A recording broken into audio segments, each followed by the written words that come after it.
Ang kapayapaan po ng Diyos Ama at ating Panginoong Kristo ang manatili sa atin muli po sa ating pong pagpapatuloy ng pag-aaral ng mga katwiran at ng aral ng Diyos. Kasama po natin ang ating mga kapatid sa Church of God International.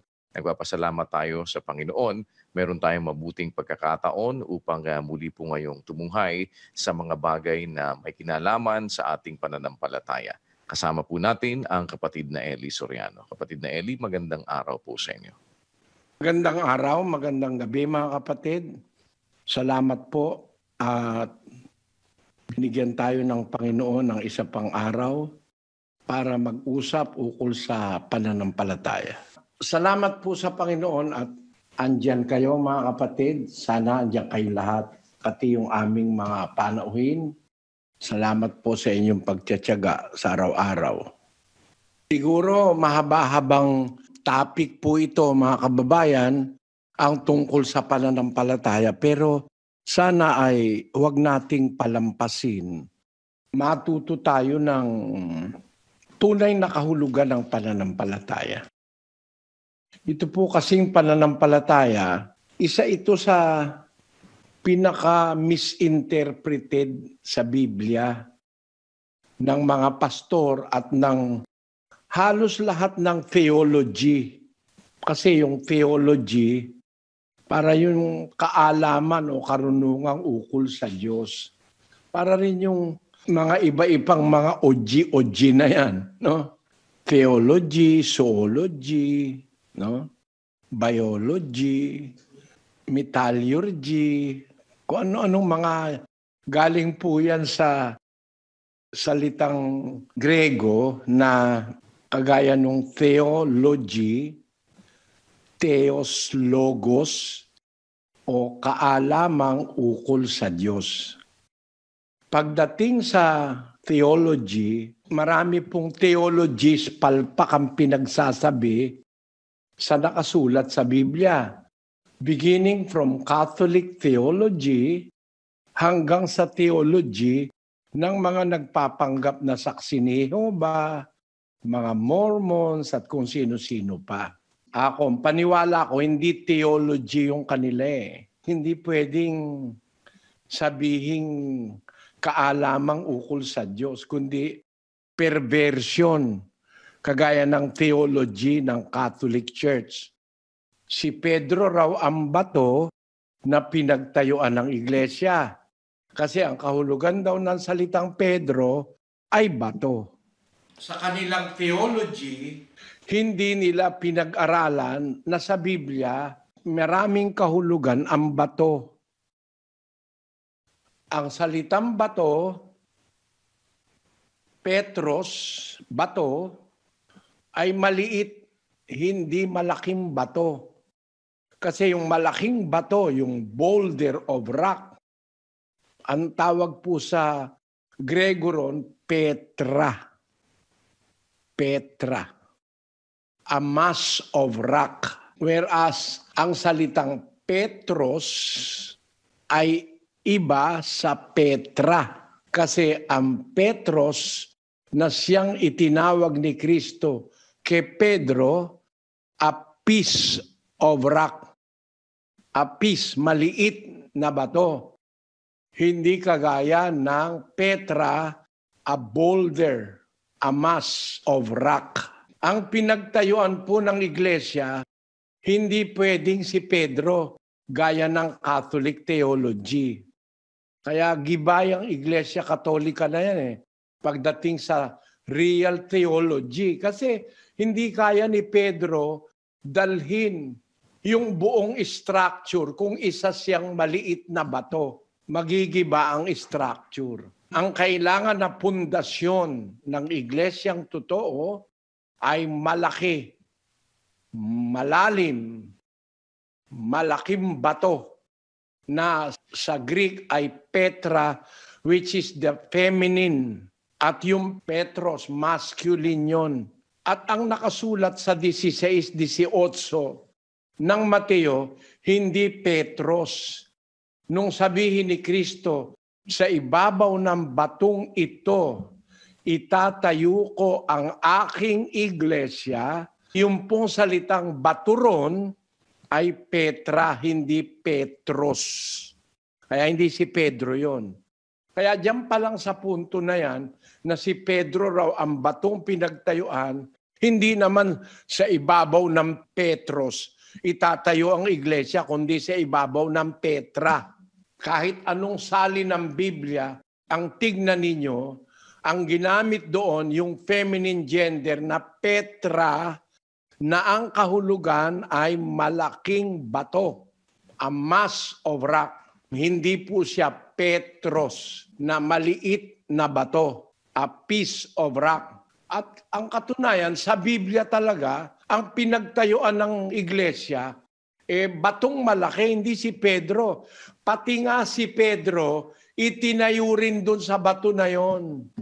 Basahin natin ang Efeso 2:20. Na mga itinatayo sa ibabaw ng kinasasaligan ng mga apostol at ng mga propeta, na si Kristo Jesus din ang pangulong bato sa panulok. Kita nyo, ang mga apostol at propeta itinayo sa ibabaw ng pangulong bato sa panulok. Napansin nyo, mga kapatid, hindi ang apostol ang pinagtayuan, kundi mga itinayo sa ibabaw ng kinasasaligan ng mga apostol. Yung mga apostol, mga propeta, yun ay bahagi ng itinayo. Pero meron silang kinasasaligan. Hindi sa kanila nakasalig. Sila man, mga apostol at propeta, nakasalig din sa pangulong bato na walang iba kundi ang Panginoong Hesukristo. Ang katunayan sa 3:11 ng unang Korinto, pakinggan nyo. Sapagkat sino man ay hindi makapaglalagay ng ibang pinagsasaligan, kundi ang nalalagay na ito'y si Kristo Jesus. Maliwanag, maliwanag. Ang saligan ng iglesia ay ang saligang bato na si Kristo. Hindi po si Pedro ang saligan. Sa 2:20 ng Efeso, pati si Pedro nakasalig o nakaibabaw, nakatayo sa ibabaw ng batong si Kristo. Hindi siya ang pinagsaligang bato. Ang katunayan pa, si Pedro may sabi na ang saligang bato si Kristo, hindi siya.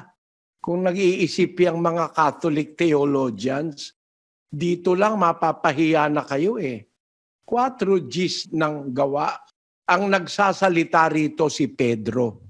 Talastasin ninyong lahat at ng buong bayan ng Israel na sa pangalan ni Jesucristong taga Nazaret na inyong ipinako sa krus, na binuhay ng Diyos na mag-uli sa mga patay. Dahil sa Kanya ay nakatindig ang taong ito sa inyong harap na walang sakit. Siya ang bato na itinakwil ninyong mga nagtayo ng bahay, na naging pangulo sa panulok. At sa kanino man ang iba ay walang kaligtasan, sapagkat walang ibang pangalan sa silong ng langit na ibinigay sa mga tao na sukat nating ikaligtas. Nyo, palpak talaga yung Catholic theology. Kasi si Pedro na nga ang nagsasalita rito Sabi ni Pedro, dahil sa kay Kristo, itong taong ito nakatayo na walang sakit, gumaling. Yung tao. Si Kristo, sabi niya, ang bato na itinakwil ninyong nagtayo ng bahay na naging pangulo sa panulok. Si Pedro nagsasabi, ang sinasabi niya, si Kristo yung bato na pinagtayuan ng iglesia na itinakwil naman nung nagtayo ng kanilang sarili. Siya ang bato na inyong itinakwil, sabi. Ang bato na itinakwil ninyong nagtayo ng bahay na naging pangulo sa panulok. Siya ang bato. Sa versikulo 11, si Kristo ang bato. Alin bato yun, mga kapatid? Na pangulong bato sa panulok.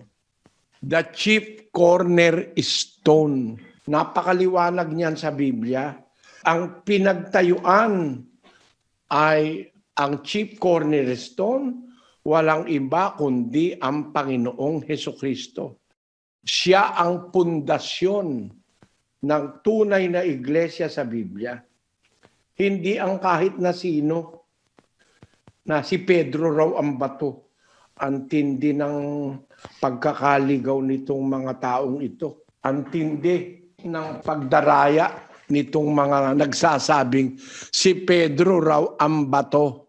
Basahin natin yung Discourses on the Apostles' Creed, kapatid na Daniel, librong Katoliko. Ito po ang sabi ng Discourses of the Apostles' Creed by Reverend Clement Crock, page 216. The Latin word Petra meaning rock. Peter was the rock upon which the church was to be built. Tanyo, yung Latin word daw na Petra, meaning rock. Nag-aano sila sa Latin eh. Tingnan nga natin yung Petra sa Grego. Kapatid, pakilagay mo nga yung Petra na pinagtayuan ng iglesia sa Biblia. Sa Grego, ang salita ay Petra. Ang kahulugan, a mass of rock. No? A mass of rock. Hindi mo dapat na, kasi ang kanilang language ng Iglesia Katolika, Latin eh. Hindi naman sa Latin itinulat ang Biblia eh. Isinulat ang Biblia sa Hebrew, saka sa Greek, at saka konti sa Aramaic. Para sabihin mo ngayon na yung Petra, ang kahulugan nun ay si Pedro, upon which the church was built, mali ka agad. Bakit? 2:20 pa lang ng Epeso, mali na kayo eh. Si Pedro kasama sa mga apostol, apostol siya. Ang sabi doon sa 2:20 ng Epeso, na mga itinayo sa ibabaw ng kinasasaligan ng mga apostol at mga propeta. Hindi yung mga apostol saka propeta nakatayo sa ibabaw ng saligan. Sino yon? Na si Kristo Jesus din ang pangulong bato, the chief cornerstone, ang pangulong bato sa panulok. Ang pinagtayuan ng iglesia ay ang batong si Kristo, hindi si Pedro. 2:20 ng Epeso. Nagpapatunay yan ang Catholic theology, hindi theology, na si Maria pumanik sa langit, body and soul, laban sa Biblia yan. No? Na ang mga santo ipinanganak sa langit, may petsa ng ipanganak sa langit, kaya yun ang piyesta ng mga santo. Catholic theology, wala sa Biblia yan eh. Marami pang iba.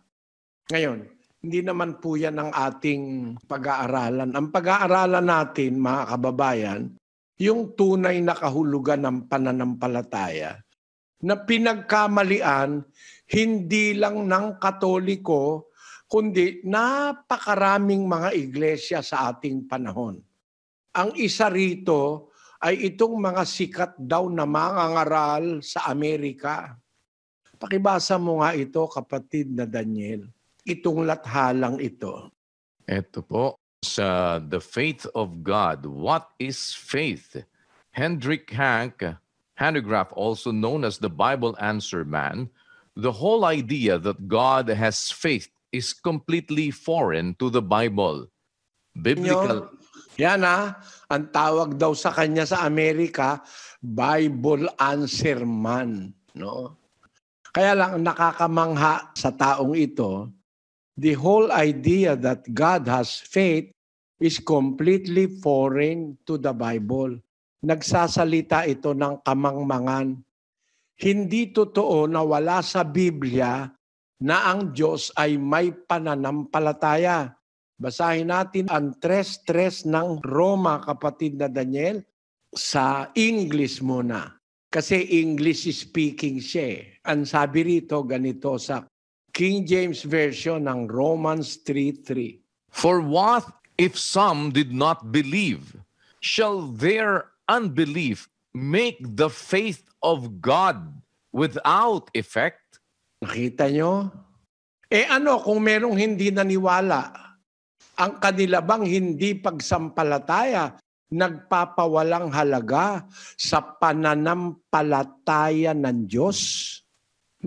Shall their unbelief make the faith of God without effect? Di ang Diyos pala may pananampalataya. At halos lahat ng rendition sa English, ginagamit yung faith of God. Although merong mga ibang na-impluensyahan na hindi naniniwalang ang Diyos ay may pananampalataya, binabago nila ang salita. Kasi ang nakalagay sa original na Griego, ito pong sulat sa taga-Roma, isinulat po ito sa Griego. Sa mga matatandang manuskrito na Griego, ang nakalagay ay pistin to theo. Ang pinanggalingang salita, yung salitang pistis, na ang kahulugan ay pananampalataya o faith. Pistis is faith. Ngayon, sa lahat ng mga salin ng Biblia, ang salitang pistis isinasalin na faith.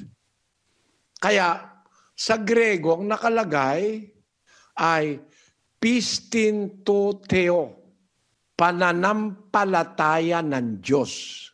Kung ang iba hindi sumampalataya, ang kanila bang kawalan ng pananampalataya ay magpapawalang halaga sa pananampalataya ng Diyos? Sa English po, directly translated, faith of God. Ano-ano pang translation sa English ang gumagamit ng salitang faith of God? Papakita ko sa inyo. This is time-consuming. Maraming oras tayong kakailanganin, pero kailangan yung makita ang ideya na bakit mayroong gumagamit ng translation, pinapalitan yung original na nasa Grego. Ang nasa Grego, pistis. Pistos, pistin, pisteo, pagdating sa pananampalataya. Ang Diyos mayroong pananampalataya. Faith of God. Basahin natin ang iba-ibang version, kapatid na Daniel, sa English. Ito po, sa New Matthew Bible, ang salin po ay, what then if some of them did not believe? Does their unbelief make the promise of God without effect? Ayan, pinalitan ng promise yung faith. Isang translation ito na ang nag-translate mali rin ang theology. Bakit?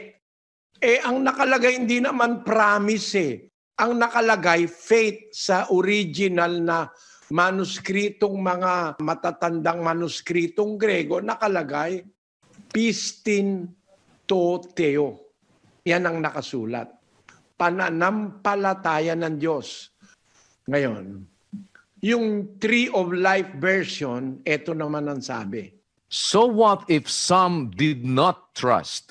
Will their lack of faith nullify God's faithfulness? Ginawa niya, faithfulness of God. Pwede na rin. Malapit-lapit doon sa Grego. Kasi yung salitang God's faithfulness, ang kahulugan nun, God is full of faith.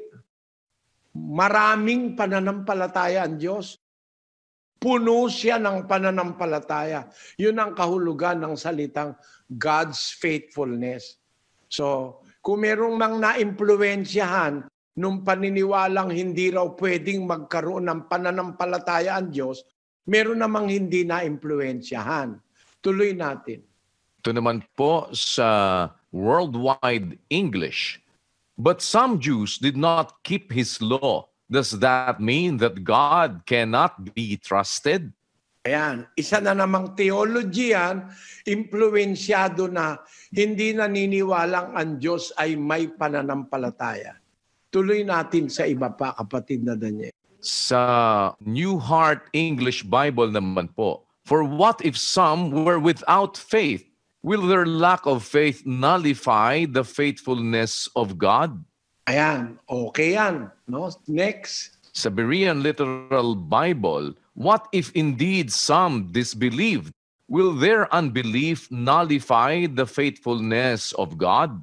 Okay yan, kapatid. Sa Revised Geneva Translation po, for what if some did not believe? Shall their unbelief make the faith of God without effect? Okay na okay yan. Yan ang nasa Greek. Faith of God. Tuloy natin. Sa Common English Bible po, what does it matter then if some weren't faithful? Their lack of faith won't cancel God's faithfulness, will it? Okay yan. Ayan, okay yan. Ibig sabihin, kung babasahin po natin, mahigit yatang 100 yung English translation eh. Ang mas nakakarami, ang nakalagay, faith at faithfulness of God. Ang Diyos ay faithful. Puno siya ng pananampalataya. Ibig sabihin, ang Diyos ay sumasampalataya o mananampalataya. Kaya lang nagkakaproblema kasi pag sinabing ang Diyos sumasampalataya, sabi ng mga pastor, paano siyang sasampalataya wala namang mas mataas sa Kanya? Pag sumampalataya ikasya, ibig sabihin may mas mataas pa sa Kanya. Diyan ka na bulgar. Hindi mo pala alam ang kahulugan ng pananampalataya. Kaya nga, inaanyayahan ko kayo, maintindihan ninyo ang kahulugan sa Biblia ng pananampalataya. Ginagamit ng lahat halos ng relihiyon, hindi naiintindihan ang kahulugan ng pananampalataya. Ito, tutuloy ko lang yung sinasabi nitong pastor na ito na sikat sa Amerika. Unique ang ideya na ang Diyos ay may pananampalataya, wala ay ka sa Biblia yon. Kasinungalingan yan. Nasa Biblia, pistinto teo. May pananampalataya ang Diyos. Pistinto teo. Nakasulat yan sa Romans 3:3. Tandaan nyo, nakasulat sa Romans 3:3. May mga tamang English translation, nakalagay faith of God. So there is faith, God has faith. That is not contestable. If you believe in the Bible, you will not contest that because the Bible says so, that God has faith. Faith of God. Faith in God is different from faith of God. Just like the word faith of Jesus is different from faith in Jesus. There is such a thing in the Bible as faith in Jesus. Pananampalataya kay Kristo. Meron nun. Pero meron sa Biblia, pananampalataya ni Jesucristo. Basahin natin ang 14:12 ng Apokalipsis. Narito ang pagtitiyaga ng mga banal, ng mga nagsisitupad ng mga utos ng Diyos at ng pananampalataya ni Jesus. Faith of Jesus. Pananampalataya ni Jesus. Tingnan nga natin yan sa mga vernacular ng Pilipino, sa Bisaya at saka sa iba pang ano.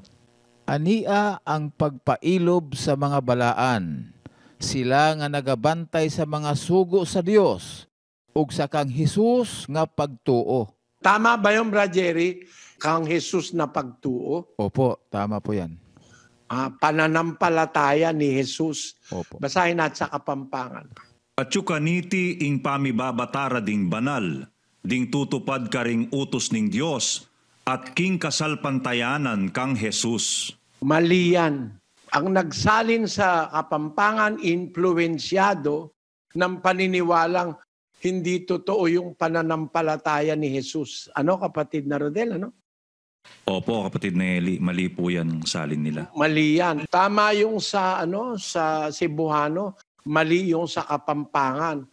Punta natin sa Ilocano.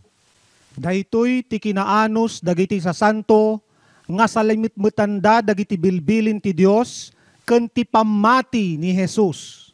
Tama ang sa Ilocano, pamati ni Jesus, pananampalataya ni Jesus. Tingnan natin sa Bicol. Uya digdi an pakatios kan mga banal, an mga nag-uutob kan mga tugon nin Dios, asin kan pagtubod ni Jesus. Tama sa Bicol, pagtubod ni Jesus. Tama, no, Brad Mel? Opo, tama po. Puntahan natin ngayon sa Hiligaynon. Yari ang panawag nga sa pagbatas sang mga balaan. Sila nga nagabantay sang mga sugo sang Dios kag sang pagtuo ni Jesus. Ayon, tama rin. Pagtuo ni Jesus.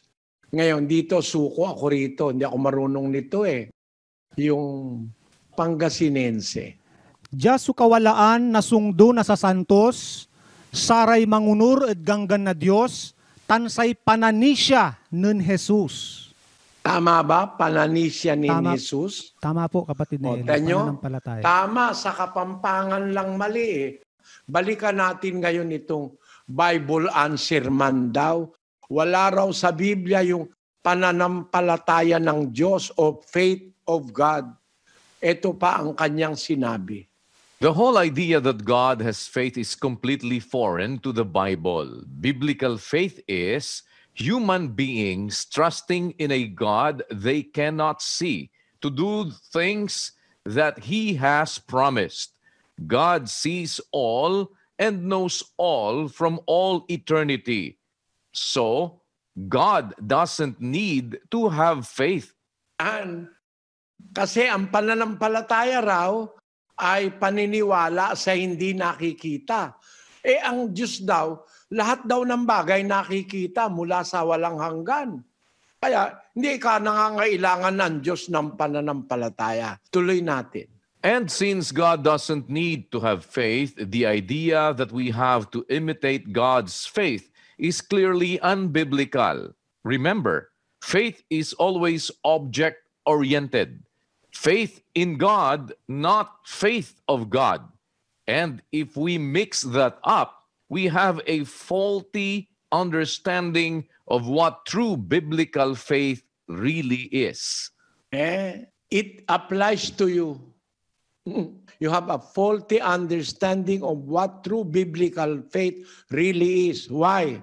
Because the Bible tells us that God has faith. Shall their unfaithfulness or unbelief make the faith of God without effect? The word faith of God is in the Bible. Just like the word faith of Jesus. That's what we are going to study now. Yan ang pag-aaralan natin ngayon, mga kababayan. Talaga bang ang Diyos ay may pananampalataya? Meron pa kasing isa pa ring sikat sa Amerika. Ito naman ang argumento. Pag sinabi mo raw na ang Diyos ay may pananampalataya, ibig sabihin daw, ang Diyos nagtitiwala sa iba. Eh hindi ka nagtitiwala ang Diyos sa iba. Basahin natin ito, kapatid na Daniel. Ito po, sabi naman ni Pastor Scott Ross, I don't believe that God by His faith created. I think God is a creator. Everything He says happens. It's not because He has faith or believes that it will happen. Everything He says and everything He does happens. He's the origin of all things. So you know to say, well, okay, God, He does this by faith for me. Now, God bless everybody who keeps that theory. For me, that belittles God, that makes God human. It pulls Him down to our level because we're the ones that have to have faith. The very definition of faith is confidence in another. Where is God's confidence in another? It's not there. It's His it. Amen. Pagka raw sinabi natin ang Diyos ay may pananampalataya, ibinababa raw natin ng Diyos, ini-small natin ng Diyos, at ginagawa raw natin ang Diyos na tao.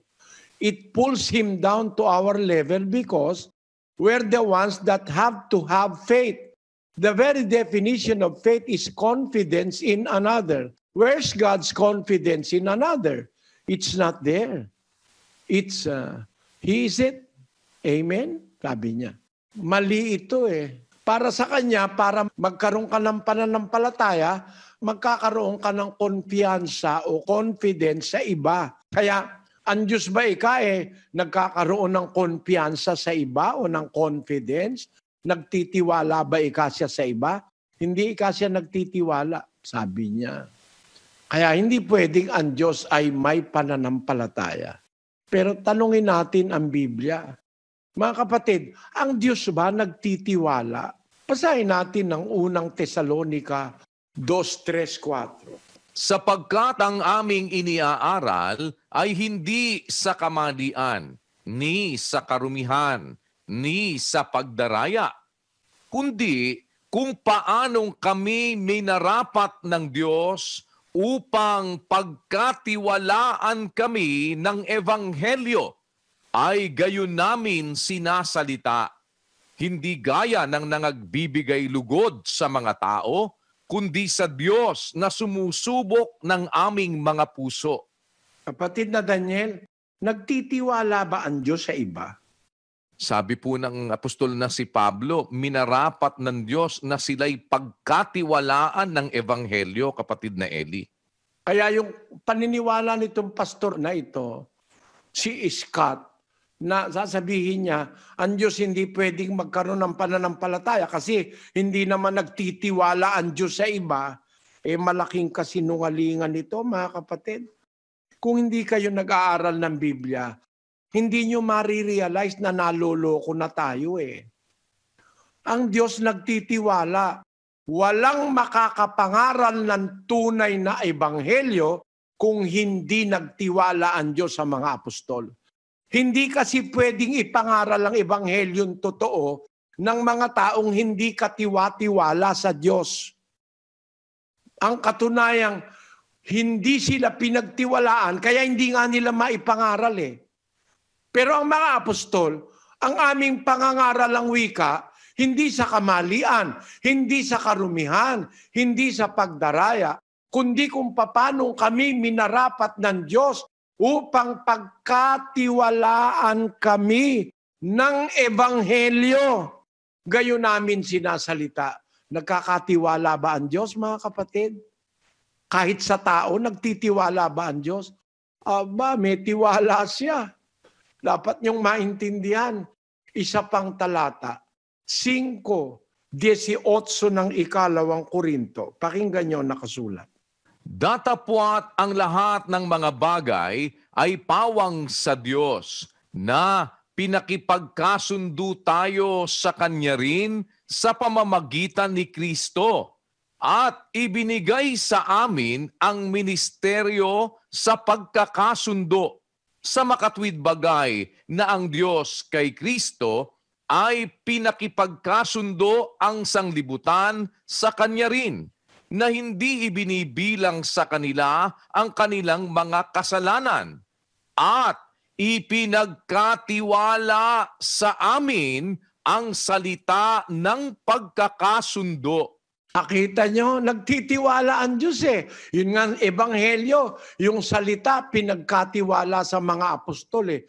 Para sabihin ng isang Amerikano na hindi nagtitiwala ang Diyos sa iba, God do not have confidence in others. Niloloko mo tao eh. Kasi pinagtiwalaan nga ang mga apostol eh. No? Pinagkatiwalaan ng ebanghelyo. Ang katunayang hindi ka pinagkatiwalaan, yung sinasabi mo na ang Diyos hindi nagkakatiwala. Pati pala sa'yo, walang tiwala ang Diyos mo. Ba't ka nangangaral? Hindi ka naman pala pinagkatiwalaan ng salita.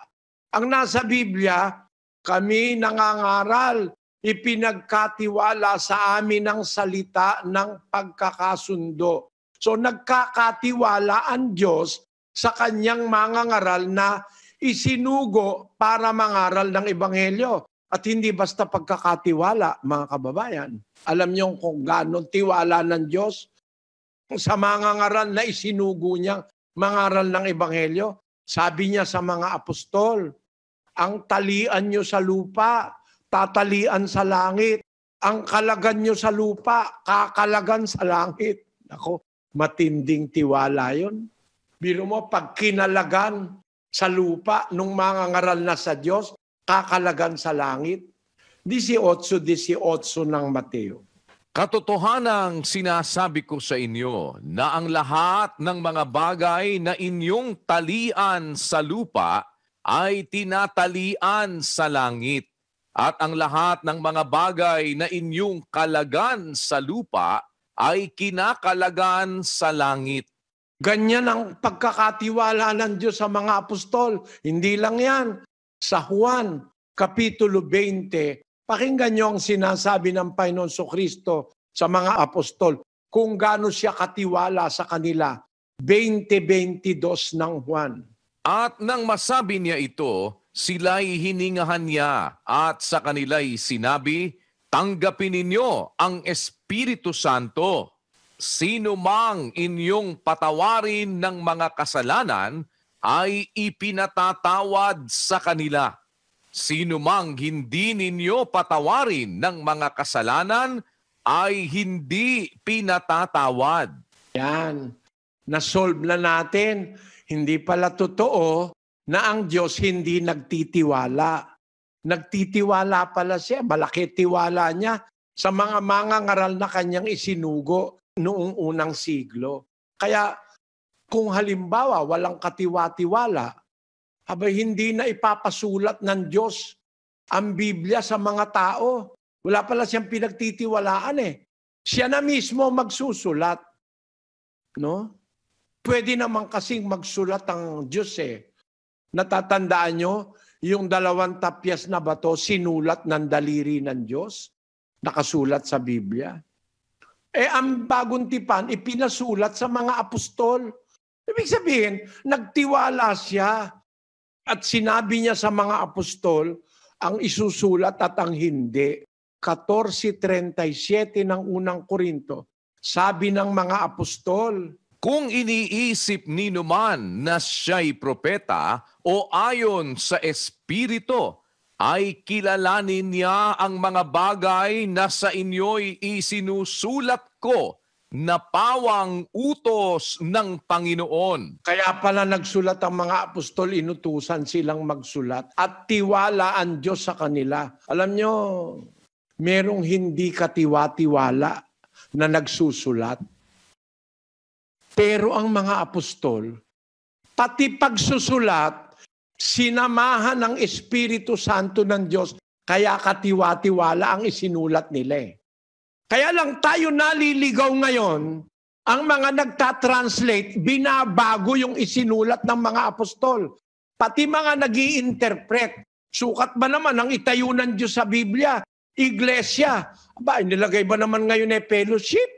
Ang itinayo ng Diyos sa Biblia, iglesia, pinalitan ng ministry. International ministry. Paano mo nangyari yun? Ang sinabi ng Biblia, iglesia, tapos pinalitan mo ministry. Pinalitan mo fellowship. Pinalitan mo saksi. Ano ba yan? Mali. Dapat kung ano yung nakasulat, yon doon tayo dapat magbatay. Bakit pag itinranslate sa ibang wika, pinapalitan? Ang sabi ni Pablo, 4:6 ng unang Korinto, pakinggan nyo. Ang mga bagay ngang ito, mga kapatid, ay inianyo ko sa halimbawa sa aking sarili at kay Apolos dahil sa inyo, upang sa amin ay mga tuto kayo na huwag magsihigit sa mga bagay na nangasusulat. Upang ang sino man ay Huwag magpalalo ang isa laban sa iba. Matuto kayo sa amin, huwag hihigit sa mga bagay na nangasusulat. Bakit? Eksakto ang pagkasulat ng mga apostol. Pinagtiwalaan sila ng Diyos. Ipinagtiwala sa kanila ang salita ng pagkakasundo. Ibig sabihin, ang Diyos ay nagtitiwala. Hindi kagaya ng paniwala nito na ang Diyos daw hindi nagtitiwala sa iba. Eh kung hindi pala siya nagtitiwala sa iba, ba't pa siya magsusugo na mga ngaral? No? Ba't sinugo niya pa mga apostol? Di pala siya nagtitiwala. No? Hindi pala siya nagtitiwala. Bakit sinugo niya pa ang mga propeta? At itong isa pa, sabi-sabi ba naman, hindi raw pwedeng ang Diyos ay magkaroon ng pananampalataya sapagkat ang Diyos daw, nakikita raw niya ang lahat. Kaya ibig sabihin, hindi niya naiintindihan ang kahulugan ng pananampalataya. Ngayon, tignan natin ang kahulugan ng pananampalataya at kung ang Diyos ba ay pwedeng magkapananampalataya. 11:1 ng Hebreo, kapatid na Daniel. Ngayon, ang pananampalataya ay siyang kapanatagan sa mga bagay na hinihintay, ang katunayan ng mga bagay na hindi nakikita. Yan ang hindi naintindihan ni Han Negraph. Yan din ang hindi naintindihan ni Pastor Scott Ross, no? Ng Amerika. Mga sikat na pastor daw ito sa Amerika. Ang pananampalataya, siyang kapanatagan sa mga bagay na hinihintay. Ang katunayan ng mga bagay na hindi nakikita. Doon nag-umpisa ang pagkakamali ng hindi naintindihan yung sinabi ni Pablo. Ang pananampalataya, dalawa ang kahulugan. Ang isang essence ng pananampalataya, yung kapanatagan sa bagay na hinihintay. Yung trust, yung confidence, the substance of things hoped for. There are things that we hope for. Ano ba yung mga bagay na hinihintay natin, inaasahan natin?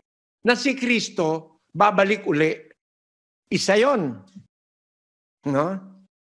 Na ang mga patay mabubuhay uli. Ikalawa yon.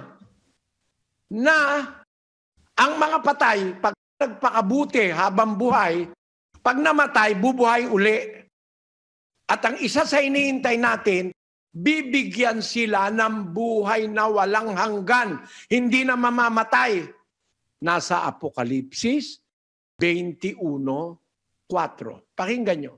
At papahirin niya ang bawat luha sa kanilang mga mata. At hindi na magkakaroon ng kamatayan, hindi na magkakaroon pa ng dalamhati o ng pananambitan man o ng hirap pa man. Ang mga bagay ng una ay naparam na. Yan, mawawala na kamatayan. Magkakaroon na ang tao ng buhay na walang hanggan. Isa yan sa hinihintay natin. Ulitin ko, ang hinihintay natin, pagbabalik ni Kristo. Isa yun sa hinihintay natin. Bahagi ng faith yun o pananampalataya. 2:11, kapatid na Daniel. Sapagkat napakita ang biyaya ng Diyos na may dalang kaligtasan sa lahat ng mga tao na nagtuturo sa atin upang pagtanggi natin sa kalikuan at sa mga kahalayan ng sanglibutan ay marapat mabuhay tayong may pagpipigil at matuwid at banal sa panahong kasalukuyan ng sanglibutang ito, na hintayin yaong mapalad na pag-asa at ang pagpapakita ng kaluwalhatian ng ating dakilang Diyos at tagapagligtas na si Hesukristo. Nakita nyo? Isa sa hinihintay natin, pagbabalik ni Kristo. Kasi umalis nga siya, umakyat sa langit. After na mangaral siya ng mahigit na 3 taon sa lupa, umakyat siya sa langit. Pero sabi niya, babalik ako, sabi niya. Kaya hinihintay natin yon. Paano tayo naghihintay? Kasi naniniwala tayo, babalik siya eh. Kaya yun ay part ng definisyon ng pananampalataya. No? Ano yun? Yung party na yun. Sabi sa 11 ay kapanatagan sa mga bagay na hinihintay. Nagtatrust tayo. Nagkakaroon tayo ng kapanatagan. Meron tayong kumpiyansa. Meron tayong pagtitiwala na may mga hinihintay tayo na mangyayari. Para lang ilagay mo sa material, ano? Bakit ka nagtatrabaho para sa isang kumpanya? Kasi nagtiwala ka sa kumpanya na maaasahan mo yung hinihintay mo buwan-buwan. May sweldo ka buwan-buwan. At pumapayag ka yung sweldo mo, bawasan ng bawasan para sa SSS kasi naniniwala ka rin na sumasampalataya ka rin na magkakaroon ka ng benefits pagdating ng retirement mo.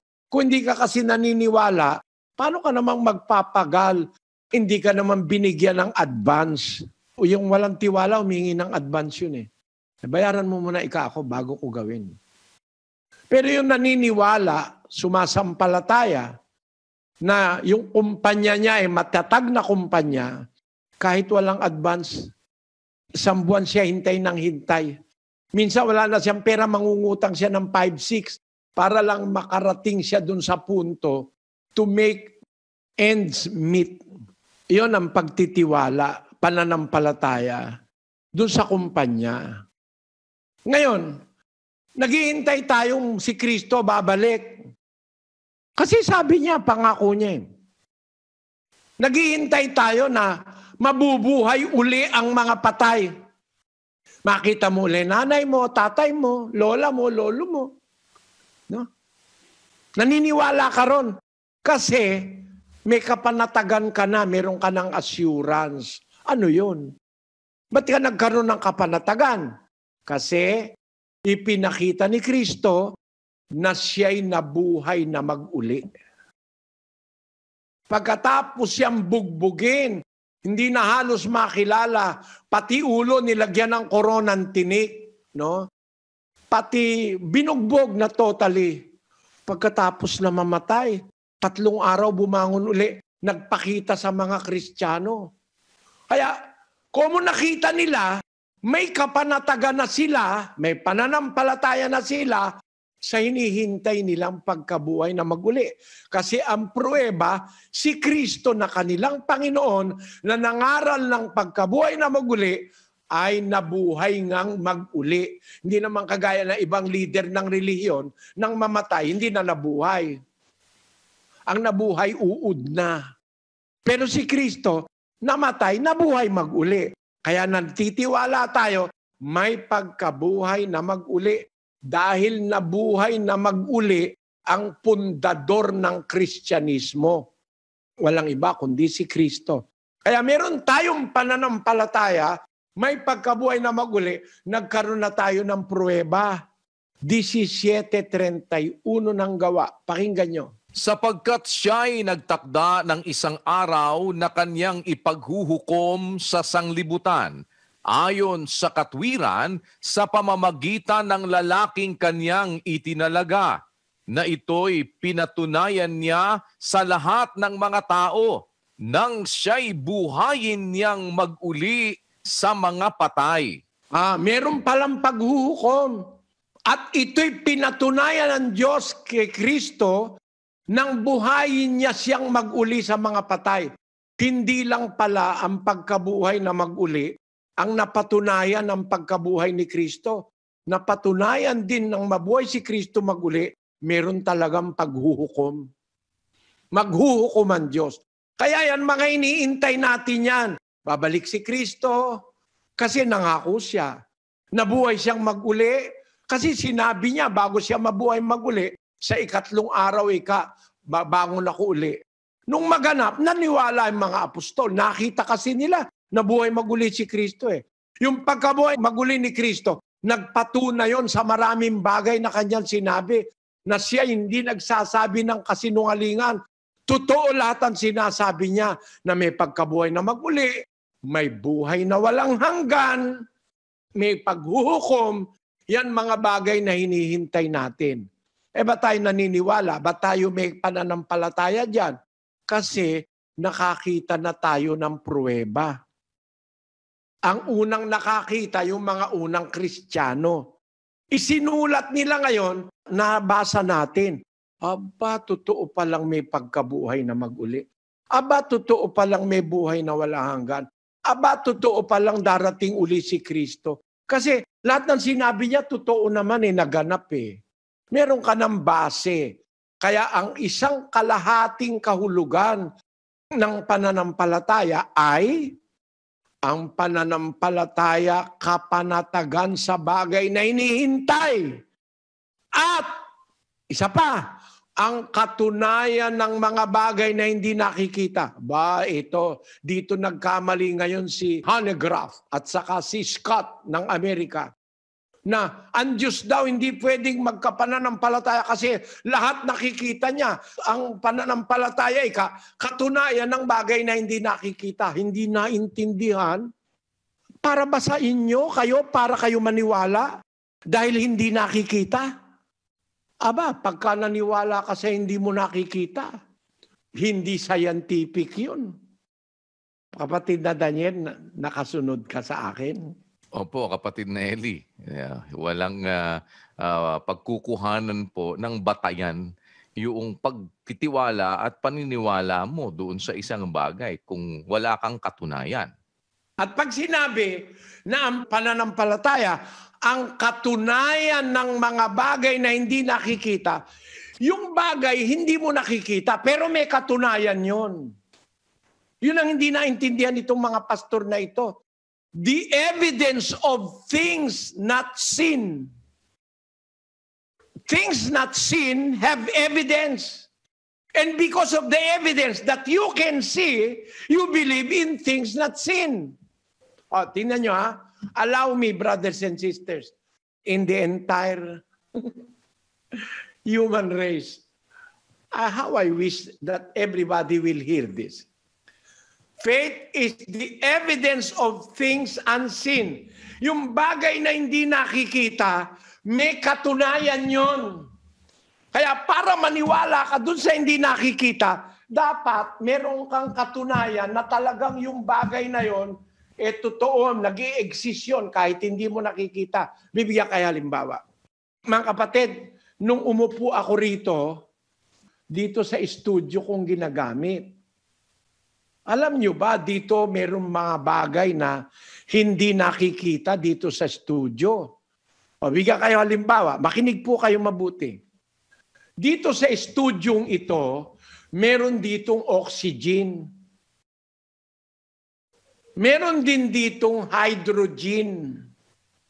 Meron din ditong carbon dioxide. Hindi naman nakikita yan In fact, oxygen is a gas which is considered by science as odorless, colorless, tasteless. No? A gaseous chemical element, chemical symbol O, atomic number 8, it constitutes 21% by volume of air and more than 46% by weight of Earth's crust, where it is the most plentiful element sa lupa ng Earth. It is a colorless, odorless, tasteless gas occurring as the diatomic molecule 02. No. Ngayon, ba't ko nagsabi na dito sa lugar ko may oxygen? Hindi ko naman nakikita may oxygen. Kasi magdadalawang oras na ako rito, buhay pa rin ako. Pag walang oxygen, di ako mabubuhay. 5 minuto lang.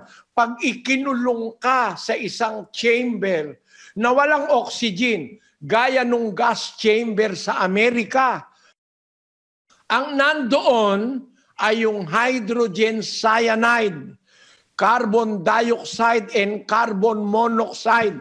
Walang oxygen doon. Kaya yung kriminal na inilalagay, yung gas chamber, pag nilagay dyan ng kriminal, patay. 5 minutos hanggang Siguro hanggang G's patay na eh. Ako po ngayon dito, 2 oras na ako mga kababayan. Buhay pa rin ako. Hindi naman ako nahirapang huminga. Bakit? Ibig sabihin dito sa lugar na ito, may oxygen dito. Ayon. Ano ang pruweba ko? Hindi ko naman nakikita oxygen. Ang pruweba ko, yung nakikita ko sa sarili ko, buhay ako. Yung technician ko rito, buhay din. Bakit? Kung walang oxygen dito, patay na kami pareho. Sa haba ng oras na lumipas. So ano ang katunayan ko na dito sa lugar na ito may oxygen? Kasi meron akong nakikitang pruweba. Buhay ako, buhay yung katulong ko rito na isang tao. Pareho kaming buhay. Ibig sabihin, pareho kaming nakakalanghap ng oxygen na nagpapahaba ng aming buhay o nagsusustain ng aming buhay. Ngayon, ano ang pruweba ko may oxygen? Yung nakikita ko na nangyayari. Dito, pagka nagsindi ako ng posporo, magsisindi yung posporo. At yung kandila, minsan nag-brown out dito, nilagyan namin ng kandila. Aba, matagal yung kandila. Bakit? May oxygen. Bakit ako naniwalang may oxygen? Dahil doon sa kandila na nakasindi. Kasi kung walang oxygen, hindi magsisindi. Ano po ang pruweba ko na may oxygen? Hindi ko naman nakikita. Yung nakikita ko, naali yun, yung resulta ng oxygen. Yon ang kahulugan ng salita ng Biblia. Ang pananampalataya, katunayan ng bagay na hindi nakikita. The evidence of things unseen. And the reason why you have faith in the unseen, because the unseen have an evidence that the unseen exists. Yung hindi nakikita, may ebidensya, may katunayan. Ang nakikita mo, yung katunayan. Pero yung pinapatunayan nung bagay na nakikita mo, hindi nakikita, gaya ng oxygen. Ayun. Kaya naniniwala kang may oxygen na hindi nakikita dahil dun sa nakikita mo na nagpapatunay sa hindi nakikita. Ganito, para maintindihan nyo ako mga kapatid. Meron kasing 2 bagay na umiiral. Nakikita at hindi nakikita. Maging espiritual, maging physical, merong hindi nakikita. Halimbawa, ano yon? Yung oxygen di nakikita. Yung hydrogen di nakikita.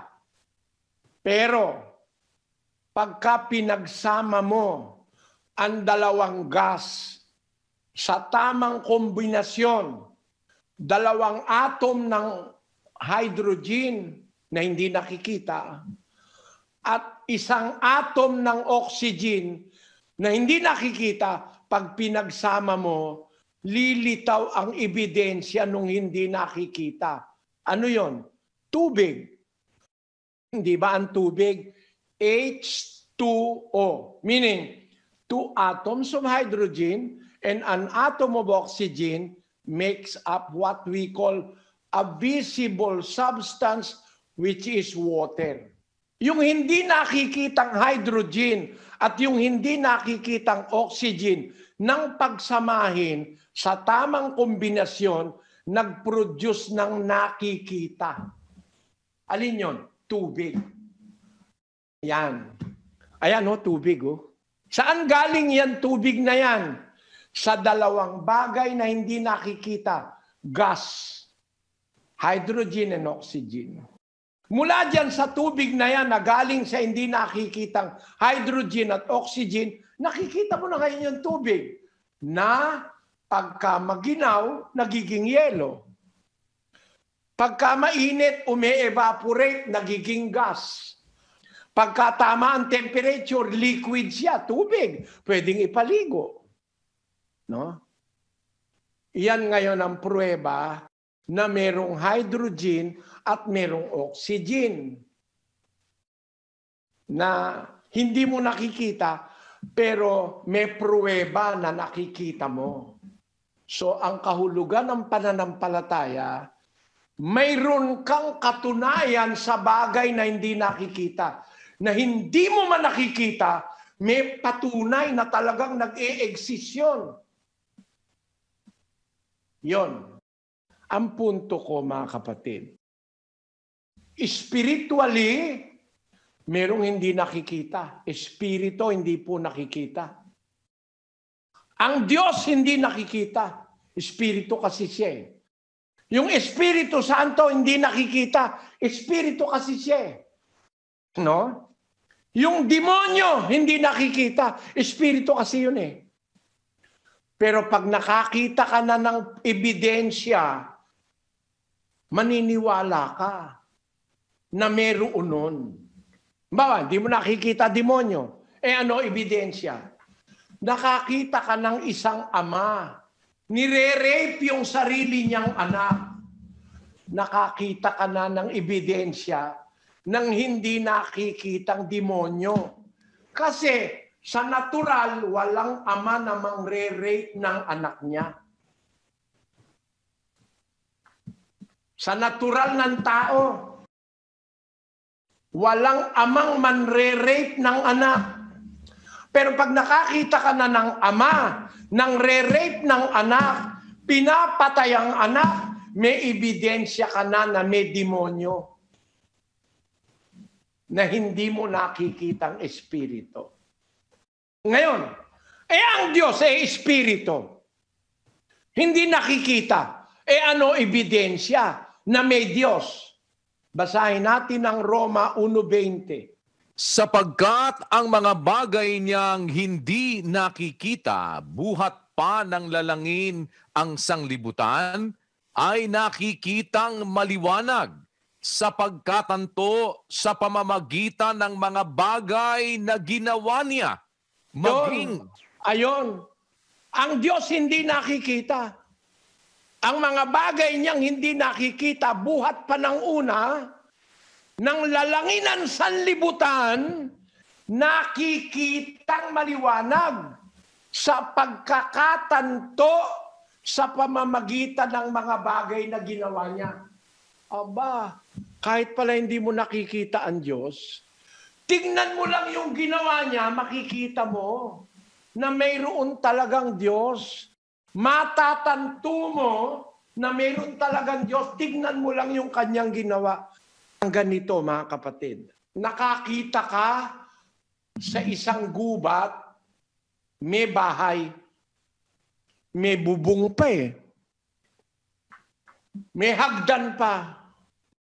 Hindi mo man nakita yung gumawa, alam mo na hindi gawa ng unggo yun. Alam mo na hindi gawa yun ng leon. Hindi mo man nakita gumawa, alam mo, tao gumawa nun. Dahil nakita mo yung ginawa. Hindi magagawa ng unggo, hindi magagawa ng leon. Milyon-milyon taon na ang leon sa mundo. Wala ako nakitang leon nakagawa ng bahay. May hagdan, may bubong, may bintana. Milyon-milyon na rin taon ng mga unggoy, ang mga gorilya sa mundo. Wala ako nakitang gorilyang gumawa ng bahay na kagaya ng ginagawa ng tao. Pag nakakita ka sa kagubatan ng isang bahay na kapareho ng bahay sa syudad, sigurado ka may gumawang tao nun kahit hindi mo nakita nung gawin. Ano ibig sabihin?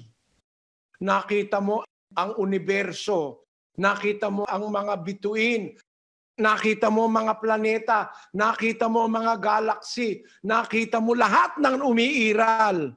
Ang ibig sabihin nun, mayroong hindi nakikita na gumawa nun. Kaya ka naniniwala na may Diyos na hindi mo nakikita dahil may nakita kang ebidensya. Yun ang kahulugan ng pananampalataya.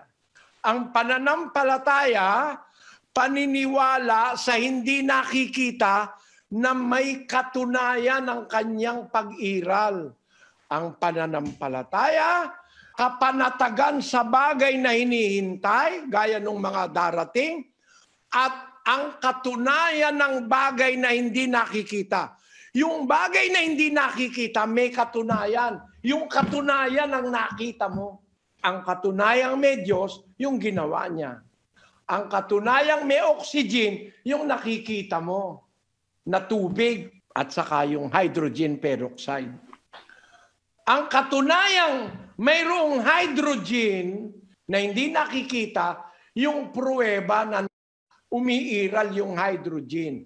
Ang buong universo po, mga kapabayan, lahat ng materyales sa buong universo, mga planeta, mga bituin, 60% po dyan hydrogen. Ang oxygen naman, hindi mo nakikita. Pero ang ibabaw ng lupa, yung crust, yung Earth's crust, binubuo po yan ng oxygen. Napakaraming oxygen dyan sa lupa, sa Earth's crust. Ang pruweba na may oxygen sa lupa, nabubuhay ang uod. Tumutubo ang halaman. Ang pruweba na may oxygen sa lupa, yung mga creatures na nabubuhay sa lupa, sa Earth's crust, sa ibabaw ng lupa, halaman, mga herbs, etc. Nangangailangan po lahat yan ng oxygen. Kung walang oxygen, hindi mabubuhay doon sa lupa na yon. Nakita niyo yung mga disyerto? Konti ang oxygen doon, konti ang tubig doon, kaya walang nabubuhay na damo. Ang ebidensya may oxygen sa lupa. Yung damo, yung halaman, yung mga uod, yung mga kulisap, etc. Nakita mo yung damo. Yun ang patunay na merong oxygen na hindi mo nakikita. So para ka maniwala dun sa hindi mo nakikitang oxygen, makita mo muna yung patunay na meron talagang oxygen. Ano yung patunay? Yung nakita mo. Damo. Uod. No? Kaya ang pananampalataya, kapanatagan o kasiguraduhan sa bagay na hinihintay, katunayan ng mga bagay na hindi nakikita. Hindi lang hindi basta nakikita, hindi lang yon. May katunayan yung bagay na hindi nakikita. It is not born out of stupidity. It is not born out of ignorance. It is born out of evidence that something not seen exists. That is faith. Ngayon, sa kahulugan na yan ng pananampalataya, mga kapatid, na nagtitiwala ka, naniniwala ka sa bagay na hindi nakikita kasi meron kang katunayang nakita. Ibig sabihin yan, ang pananampalataya pala nanggagaling sa nakikita. Mali ang pagkaunawa ng mga pastor na ang pananampalataya nanggaling sa hindi nakikita. Mali. Nananampalataya ka sa hindi nakikita kasi may nakita kang ebidensya nung hindi nakikita. Uulitin ko, Englishin ko kapiraso. Faith is the evidence of things not seen. What do you mean by that? There are really things that exist which are not seen. Things invisible. But why do you come to believe in things invisible? Because things invisible have evidences of their existence in things that can be seen. The word evidence must be seen. No court of law will accept an evidence not seen. Not seen either by the eyes or by the mind, because a mind can see. So, ang tinatawag na mga evidence sa husgado, documentary evidence, circumstantial evidence, physical evidence, maraming evidence. Pero dapat makita ng husgado yung evidence. Para yung huwes na hindi naman nandun sa lugar ng krimen, maniwalang totoo sinasabi mo, may evidence ka. Kaya nga may presentation of evidence sa husgado. Ano ang ibig ko pong sabihin? Faith is the evidence of things not seen. There are invisible things. There is no argument about that. God is invisible. Spiritually speaking, there are invisible things, spiritual things. Physically speaking, there are also invisible things like gas.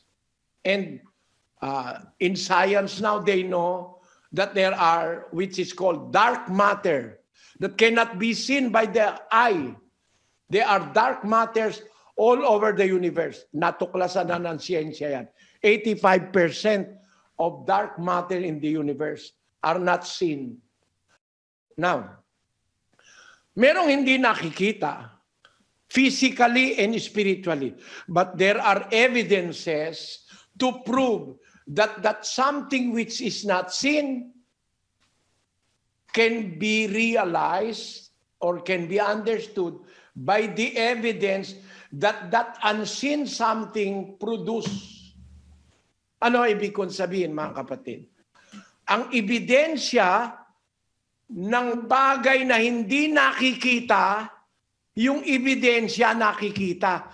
Yung bagay hindi nakikita, pero yung bagay na hindi nakikita ay pinapakita nung nakikita. Halimbawa, batubalani, magnet. Hindi mo naman nakikita yung force nung magnet eh. Parang ordinaryong baka lang pag tignan mo, yung magnet. Hindi mo nakikita yung puwersa, yung power nung magnet. Pero para makita mo na may puwersa talaga sa magnet, kumuha ka ng bakal, hihigupin ng magnet. Yung hindi mo nakikitang power, nakikita mo doon sa paggalaw ng bagay na hinihigup ng magnet. Yan, no? Hindi mo nakikita yung puwersa. Akala mo baka lang siya. Pero dahil sa magnetism, umaalugo, naghahatak, no? Merong power na hindi mo nakikita. Yung magnetism. Yun pong magnetism, yun yung power or energy na nasa magnet. Hindi mo nakikita yung energy, but the result of that energy can be seen by the action of materials that are being attracted by the magnet through its magnetism. Ganon din po ang pananampalataya, mga kapatid. Hindi mo man nakikita, kaya ka naniwala dahil nakakita ka ng evidence. Evidence of things not seen. Paano ang ibig kong sabihin? Ba't ko ito nililiwanag sa inyo? Ang Diyos ba pwedeng magkapananampalataya? Samantalang sabi nung ibang pastor, lahat ng bagay nakikita naman ng Diyos eh. Bakit pa siya magkakapananampalataya? Yan ang hindi nila naiintindihan. Paano natin i-justify na ang Diyos may pananampalataya? Galing sa Biblia ang ating batayan. Hindi daldal. Galing sa Biblia, kuminsan bumabanggit man ako ng siyensya para lang maintindihan ninyo. May ebidensya yung hindi nakikita. Kaya ka naniwala dun sa hindi nakikita dahil dun sa ebidensya na nakita mo. Bakit? Ang pananampalataya nanggagaling sa nakita. Basahin natin ang 20 ng Juan, versikulo 25. Pakinggan niyo, kapatid na Daniel. Sinabi nga sa kanya ng ibang mga alagad, nakita namin ang Panginoon, ngunit sinabi niya sa kanila, malibang aking makita sa kanyang mga kamay ang butas ng mga pako, at maisuot ko ang aking daliri sa butas ng mga pako, at maisuot ko ang aking kamay sa kanyang tagiliran, ay hindi ako sasampalataya. At pagkaraan ng 8 araw, ay muling nasa loob ng bahay ang kanyang mga alagad, at kasama nila si Tomas. Dumating si Jesus nang nangapipinid ang mga pinto, at tumayo sa gitna, at sinabi, kapayapaan ang sumainyo. Nang magkagayoy, sinabi niya kay Tomas, "Idaiti mo rito ang iyong daliri at tingnan mo ang aking mga kamay. At idaiti mo rito ang iyong kamay at isuot mo siya sa aking tagiliran. At huwag kang di mapanampalatayahin, kundi mapanampalatayahin." Sumagot si Tomas at sa kanya'y sinabi, "Panginoon ko at Diyos ko." Sinabi sa kanya ni Jesus, "Sapagkat ako'y nakita mo, ay sumampalataya ka. Mapapalad yaong hindi nangakakita at gayon may nagsisampalataya." Ano sumampalataya si Tomas? Dahil nakita. Kasi sinabi niya, hindi ko maniniwala na nabuhay na maguli si Jesus. Hindi ako naniniwala hanggang makita ko yung kamay niya, yung mga butas ng pako, yung butas sa tagiliran niya, di ako sasampalataya, sabi ni Tomas. Dumating uli si Kristo pagkaraan ng 8 araw. Tinawag niya si Tomas, "Halika Tomas, tingnan mo itong kamay ko. Andyan yung butas ng pako. Oh. At tingnan mo itong aking tagiliran, yung butas ng sibat." Nung makita ni Tomas, "Panginoon ko, Diyos ko!" sabi niya kay Kristo. Sinabi sa kanya ni Jesus, "Sapagkat ako'y nakita mo, sumampalataya ka." Ibig sabihin, ang pananampalataya pala nanggagaling sa nakita. Hindi stupidity. May scientific mind si Tomas. Kaya sabi niya, malibang makita ko siya. Kasi nakita niya, patay na eh. Hindi siya naniniwalang nabuhay eh. Nakita niya, patay. Nakita niya pinako sa krus eh. Pero pag nakita ko yung butas sa tagiliran niya, maniniwala ako. Pinakita ni Jesus. Sumagot siya, "Panginoon ko, Diyos ko." Nung makita niya, sabi ni Kristo, "Sapagkat ako'y nakita mo, sumampalataya ka. Mapalad yaong hindi nakakita, gayon may magsisampalataya." Ano ibig sabihin? Ang pananampalataya pwedeng manggaling sa nakita.